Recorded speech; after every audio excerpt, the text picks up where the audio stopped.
మధ్య ఉద్రిక్తతలకు త్వరలోనే end card పడబోతుంది. Hormuz జలసంధి వివాదానికి గుడ్ బై చెప్పే టైం వచ్చినట్టే కనిపిస్తోంది. ఇలాంటి వార్తలు గతంలో చాలా సార్లు విన్నా గానీ ఈసారి సీరియస్ గానే డిస్కషన్స్ జరుగుతున్నాయి.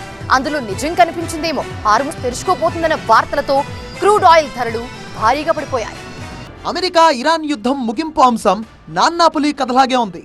దాడులు ఆపేస్తున్నాం, యుద్ధం ముగించేస్తున్నామనే స్టేట్మెంట్లు ట్రంప్ నుంచి వస్తున్నా సరే ప్రపంచం వాటిని నమ్మే పరిస్థితుల్లో లేదు.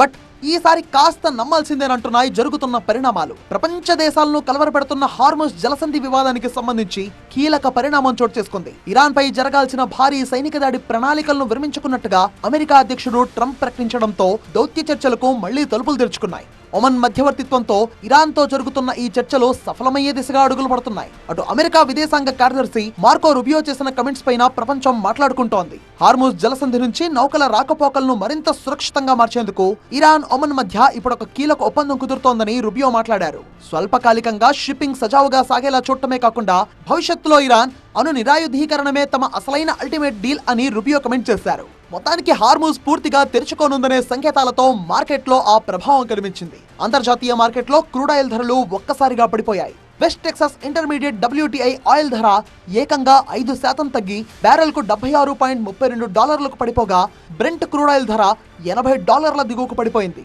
కొన్ని నెలలుగా హార్ముజ్ మార్గం బంద్ కావడంతో చమురు ధరలు ఆకాశాన్నంటి సామాన్యుల నడ్డి విరిచాయి. ఇప్పుడు సరఫరా అంతరాయాలు తొలగిపోతాయన్న ఆశలతో ఆయిల్ మార్కెట్ ఊపిరి పీల్చుకుంటోంది. త్వరలోనే ఒమన్ ఇరాన్ సంయుక్త ప్రకటన వెలువడే అవకాశం ఉందంటున్నారు. ఏ క్షణమైనా గుడ్ న్యూస్ వచ్చే ఛాన్స్ ఉండడంతో ప్రపంచ దేశాలు ఇప్పుడు ఒమన్, వాషింగ్టన్ ప్రకటనల కోసం ఉత్కంఠగా ఎదురు చూస్తున్నాయి. ఇదే గనక నిజమైతే గ్లోబల్ ఎకానమీ కుదుటపడినట్టే.